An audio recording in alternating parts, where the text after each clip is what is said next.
In today's video, I'm going to be going over a step-by-step process and how you can achieve this painting in Procreate. To start off, begin by laying a blue color down for the sky. It doesn't matter too much which brush you use as of now. I'm using the Nico roll and the Salamanca brush, which are two Procreate painting brushes, but feel free to use whatever you want. So after painting in the blues for the sky, we want to hit the bottom of the canvas with a nice gradient. To do this, we're going to get a softer airbrush and paint in the lower portions, lower half of the painting with a lighter blue color, closer to white, but not quite there. And we just really are trying to create a gradient from the top of the canvas to the bottom. So we want these blues to transition into a very lighter, soft, almost a white. Keep in mind we can change this later.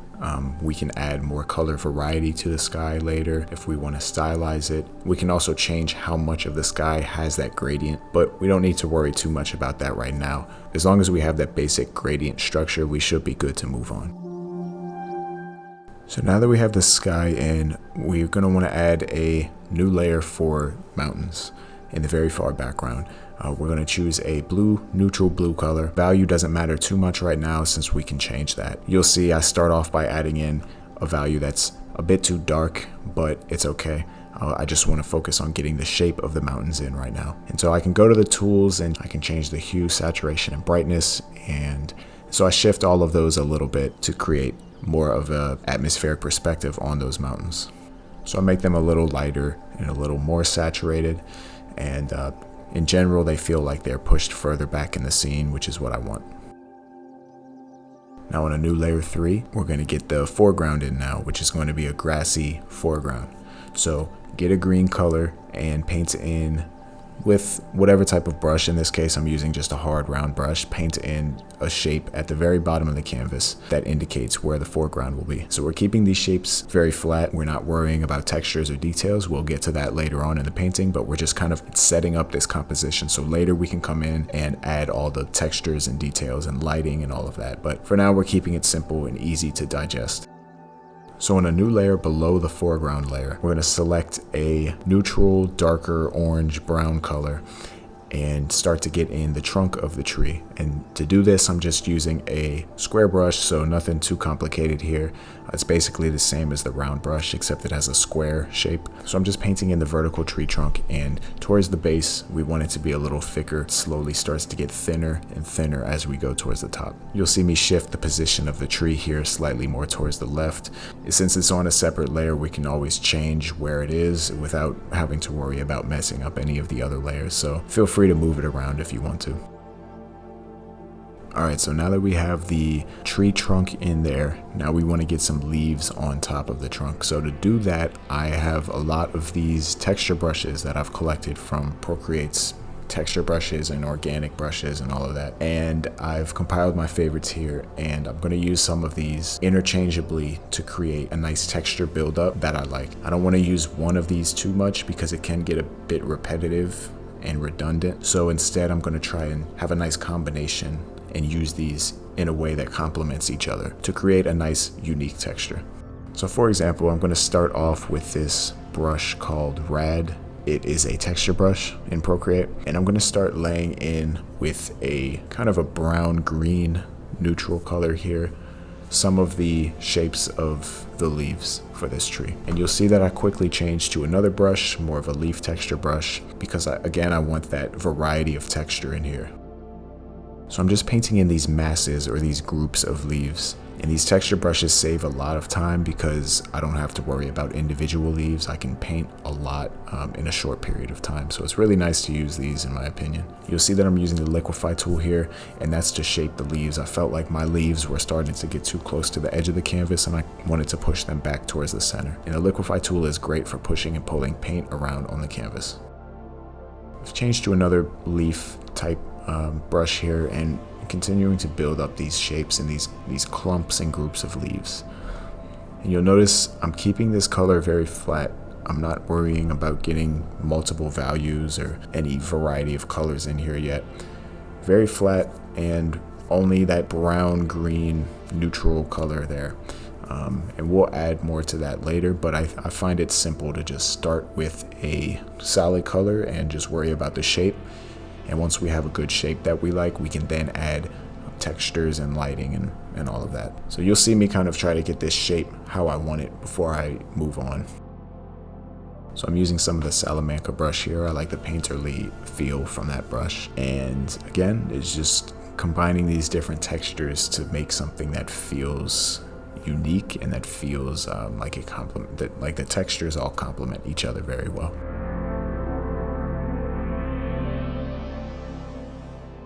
So now I'm back on the tree trunk and I'm refining the shape. I'm cleaning some of the sides up. I'm adding some branches as well. And this is something that I'll keep coming back to throughout this painting. So feel free to move on from it if you want to paint something else. You can always come back to it and edit it, change it later.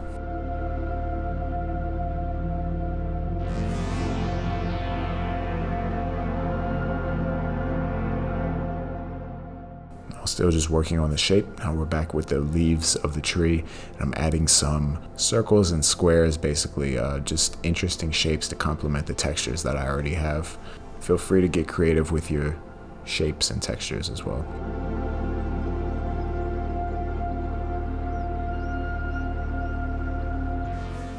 So here I'm smudging down some of the edges of the trees to kind of take some of that out and have some more opacity, because along the edges of the leaves I want to be able to see a little bit through it. So smudging it down is going to create some opacity there and have the edges be less harsh. So we're back at the tree trunk, still refining that shape, erasing some of the edges and cleaning it up really. So I felt like I wanted the sky to be slightly more saturated and a little lighter and more towards the purples. And so I did that. You just go to the settings and change the sliders, and it's really as simple as that. I also felt like I wanted the mountain in the background to be a little lower, so I used the transform tool, set it to distort, and move down the top portions a little bit just to kind of squash the mountains down.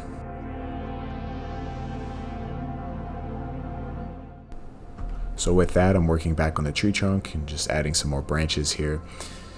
And then I'm going to get more into the leaves again and starting to add some darker values in here on these bottom portions, as you can see, just using the round brush to create these strokes here. And so now that I feel like the shape of the tree leaves is in a good spot, I want to add some lighting and some form to it. And so to do that, I create a new layer above the tree leaf layer, and I set it to a clipping mask mode. So the clipping mask is a good way to keep your paint strokes only on the layer beneath. A clipping mask keeps everything within that layer beneath it, and it's a good way to get details onto a shape that you've already made without breaking the shape itself. And so I use a clipping mask here so I can airbrush in some lighter greens and yellows for the lighting on these leaves. And you can see I get a nice clean, soft airbrush feel on these leaves, and it doesn't affect the sky layer or anything else behind it. So I felt like the lighting could be a little more saturated, so I go in and increase the saturation with the sliders. So you'll see me flip the canvas often, and that's a very good way to get a new perspective on your piece. Sometimes you can become desensitized after looking at it for a long time, and flipping the canvas is a good way to kind of refresh your brain and look at it in a new light.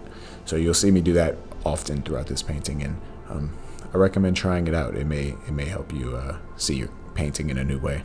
So I collapsed the lighting clipping mask layer onto the leaf layer so that everything's in one layer and it's organized. And then what I do is continue to paint on that leaf layer. So I'm adding more variety of values here. I'm adding some darker parts and some lighter parts for the lighting.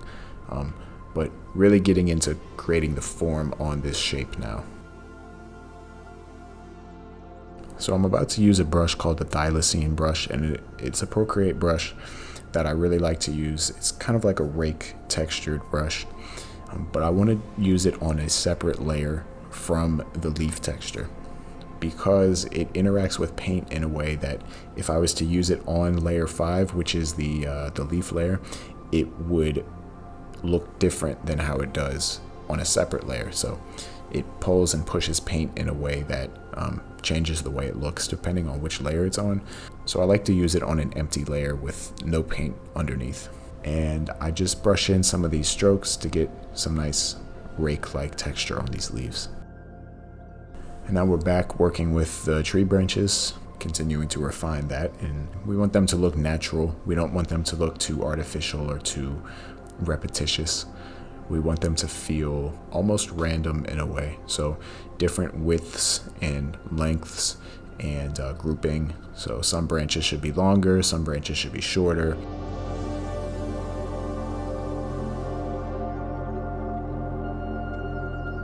So still just working on these tree textures for the leaves and going back and forth between doing that and working on the tree trunk itself and adding more branches to that. And I'm bouncing between the two. So if I see that this branch could be changed, I'll edit that. And then I may notice that some of the leaves could have a better texture. I'll go to that. So really just working on the tree, but I'm bouncing between those two layers of the leaf layer and the tree trunk layer.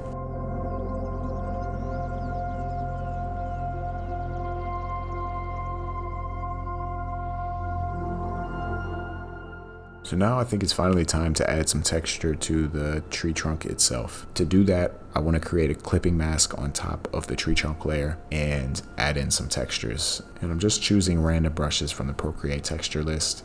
I want to create a little bit of form and have it feel like it is a textured bark on the tree trunk. And so I'll paint in a slightly lighter side towards the left and a slightly darker side towards the right, as that's the direction of the lighting. So here you'll see me erase some strokes into the leaves. That's to refine the shape slightly further, as well as a stylistic choice.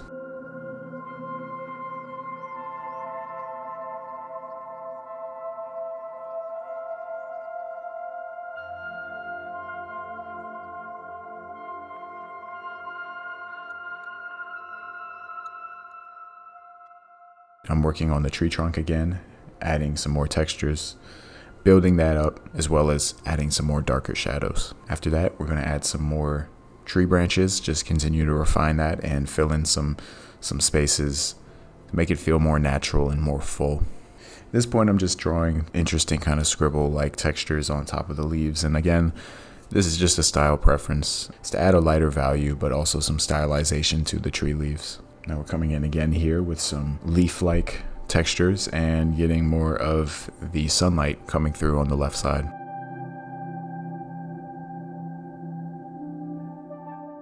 And back to the tree trunk here, just playing with the textures. So on the right side of the tree trunk, I'm adding a subtle blue paint stroke, and that's to show the ambient light coming from the blue sky, filling in the shadows. It gives a nice pop of color, and it's a bit exaggerated, but it is realistic. So I'm happy with where the tree's at this point. Now we're going to move to the foreground and build up some of the grass. To do that, we're going to use some grass brushes from Procreate, and we're just going to start getting in some darker values.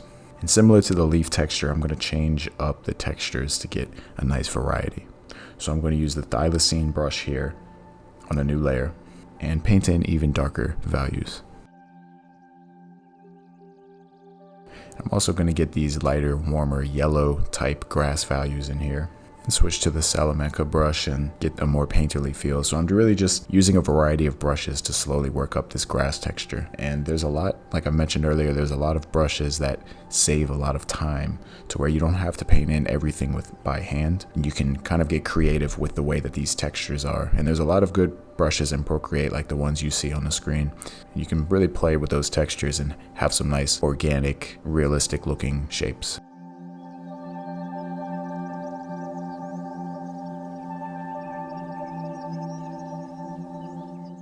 So still slowly working up this foreground, playing with the values. And so we started with the flat color and we're getting in subtle color shifts. I want to draw these grass shoots coming out from the base of the tree, and that's going to help the tree kind of connect with the ground more so it doesn't seem as separate.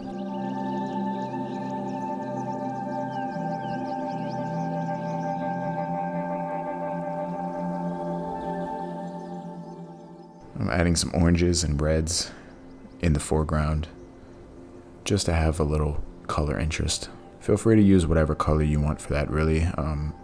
You could get away with purples, blues, yellows. It doesn't matter too much as long as you don't go too overboard with it. And now we're working back on the tree again and just continuing to refine those textures. If you feel like they need to be brought up a little bit more, just add some more textures, refine them. So now we're going to go to the background mountains and add lighter value using the selection tool. We're going to draw this selection here and paint in a lighter value that could be maybe some snow in the very far background on the mountains. It's very subtle, but it is something there. And after that, I feel like the background mountains could have some fog at the base of the mountains. So we're going to create a new layer on top of that and paint in with an airbrush a nice soft fog at the very base, kind of like a mist. And it's going to help push those mountains back even further and make them really feel like they're back there.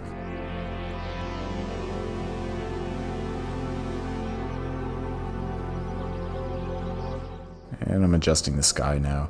I'm making a selection in the sky just to get some color variety in there. Something very subtle, but just a unique little pop of color, and that's just a stylistic preference again, but I don't want it to be too contrasty or anything, so I try to keep it as subtle as possible.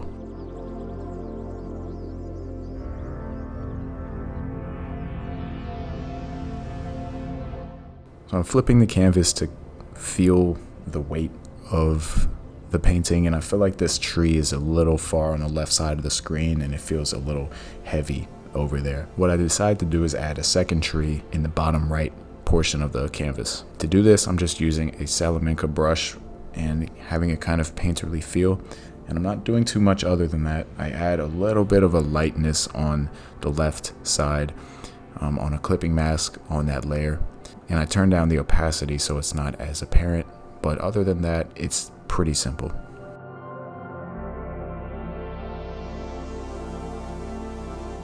I go and add some tree branches on top of it too, and I add some mist in front of it to make it feel slightly further back than the foreground tree.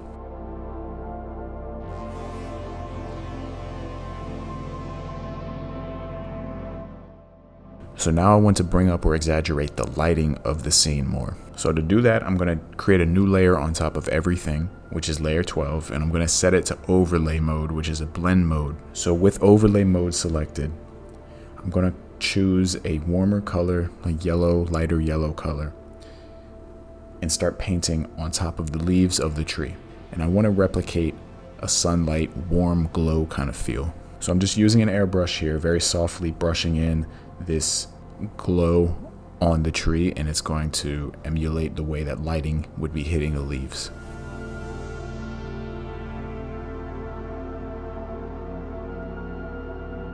And I can use the smudge tool and the erase tool if I need to take some of that overlay out. I'm also going to turn down the opacity so it's not as strong. I'll turn it down to about 75%. Now what I'm doing is I'm still on this overlay layer, and I'm choosing a warmer but more orange color now, and I'm hitting the bottom of these leaves as well as some of the bottom of the tree trunk with that orange overlay, and that's indicating the ambient bounce light that's hitting this tree.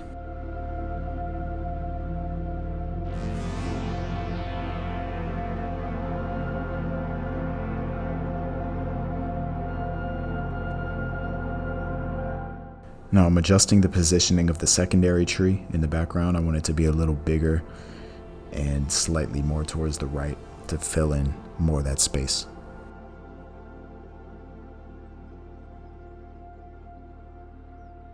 And I still feel like there's something missing from the right side of the screen, so I want to add in some clouds. To do this, I'm just using a simple round brush.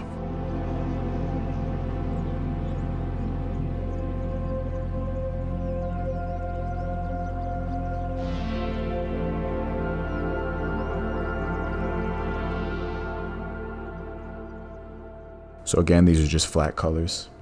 I'm going to come in on a layer above that as a clipping mask layer, and I'm going to paint in a softer, darker bottom of the clouds with an airbrush.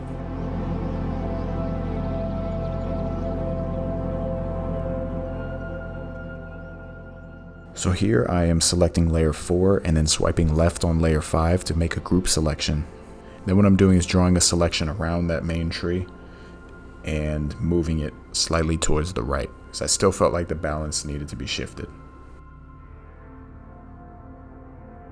And I'll also do that for the grass roots at the bottom of the tree to make sure that everything has been moved.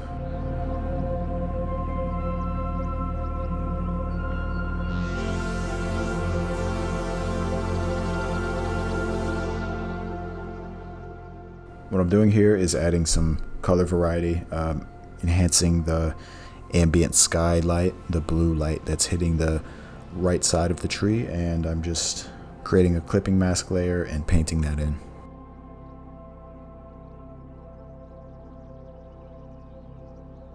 So I'm enhancing the lighting on the secondary tree on the right side of the screen, just using an airbrush for that.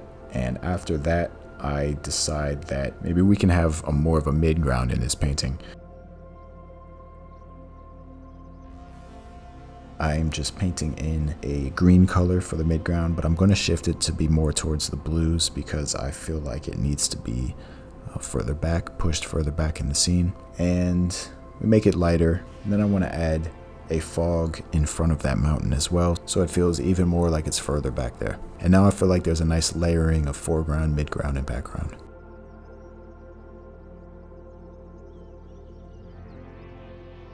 And so I'm adding some more overlay to the foreground grass because I felt like that needed more of a glow. And I'm going on the same overlay layer that we had previously set up.